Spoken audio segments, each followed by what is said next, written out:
রাসূলুল্লাহ সাল্লাল্লাহু আলাইহি ওয়াসাল্লাম বলেন, যে ব্যক্তি আমার 40টি হাদিস আমার উম্মতের কাছে পৌঁছাবে তার জন্য আমি কিয়ামতের দিন বিশেষভাবে সুপারিশ করব। সুবহানাল্লাহ।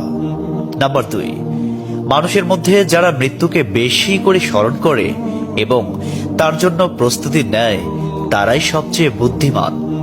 নাম্বার 3, প্রত্যেক জিনিসের জাকাত আছে, আর দেহের জাকাত হচ্ছে রোজা।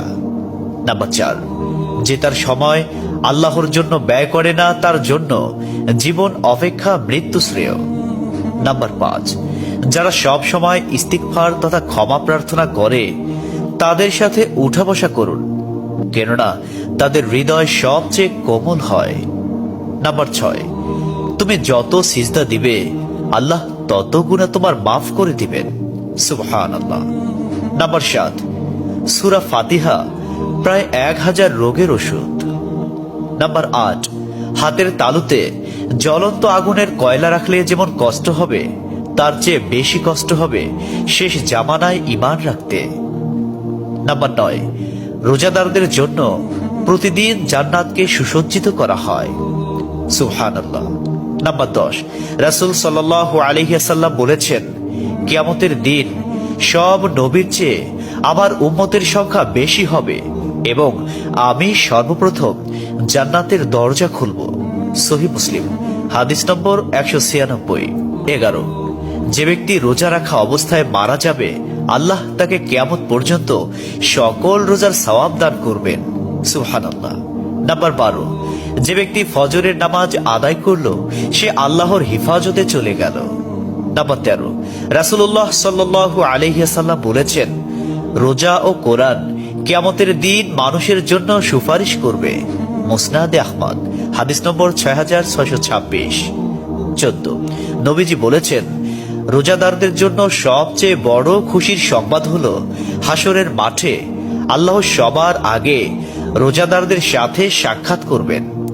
সুবহানাল্লাহি ওয়া বিহামদিহি।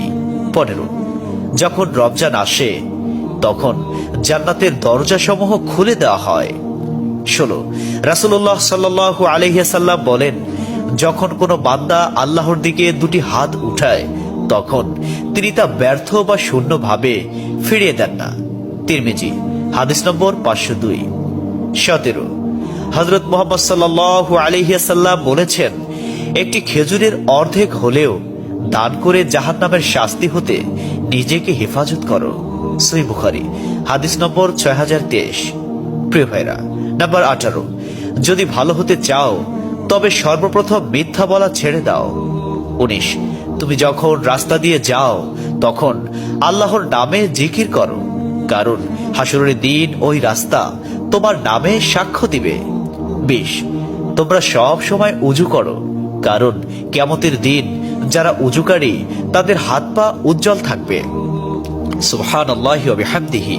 21, যার দুঃখ বেশি তার প্রতি আল্লাহর রহমতও বেশি। 22, যখনই নামাজে দাঁড়াবেন জীবনের শেষ নামাজ মনে করবেন। 23, যে মহিলা গর্ভাবস্থায় 1 খতম কোরআন পাঠ করবে তার গর্ভের ওই সন্তান একজন নেককার বান্দা হিসেবে দুনিয়াতে আগমন করবে। সুবহানাল্লাহ। 24, চুপ থাকার কারণে মানুষের যেই মর্যাদা হাসিল হয় তা 60 বছর নফল ইবাদত হতে উত্তম। সুবহানাল্লাহ। 25, রাসূলুল্লাহ সাল্লাল্লাহু আলাইহি ওয়াসাল্লাম বলেছেন, জান্নাতের সবচেয়ে নিকটবর্তী আমল হলো সময় মতো সালাত আদায় করা। সহিহ মুসলিম, হাদিস নম্বর 260। 26, যে ধোঁকা দেয় সে আমার উম্মতের অন্তর্ভুক্ত নয়। 27, তুমি জানো তুমি সঠিক তবু তর্ক করো না, তর্কে জড়াইও না। 28, হযরত মুহাম্মদ সাল্লাল্লাহু আলাইহি ওয়াসাল্লাম বলেছেন, তোমরা বিপদে পড়ে মৃত্যু কামনা করবে না, বরং বলবে, হে আল্লাহ, যে পর্যন্ত জীবিত থাকা আমার জন্য কল্যাণকর আমাকে ততক্ষণ জীবিত রাখুন, এবং যখন মৃত্যু আমার জন্য কল্যাণকর তখন তুমি আমাকে মৃত্যু দাও। 29, সূরা ইয়াসিনকে কুরআনের হৃদয় বলা হয়।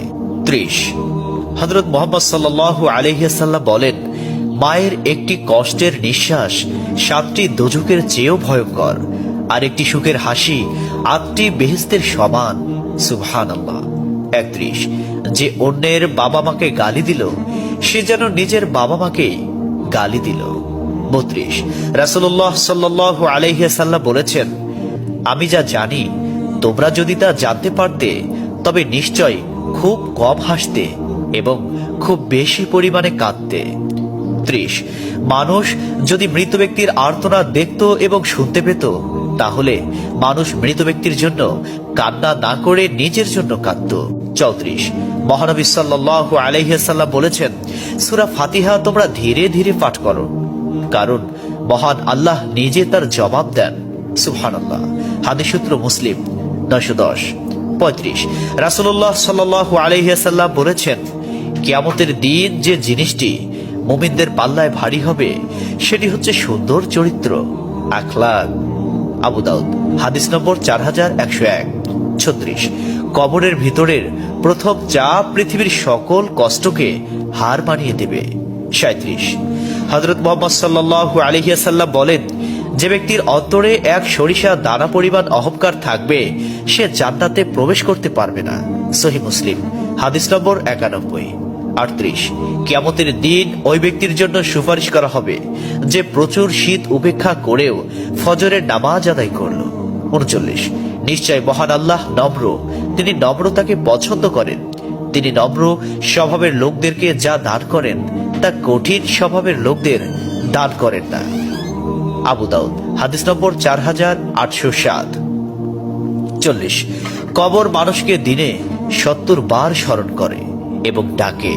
আল্লাহ সুবহানাহু ওয়া তাআলা আমাদের সঠিক জ্ঞান এবং বুঝার তৌফিক দান করুন এবং আমাদের এই সমস্ত হাদিস সমূহের উপর আমল করার তৌফিক দান করুন। আমিন।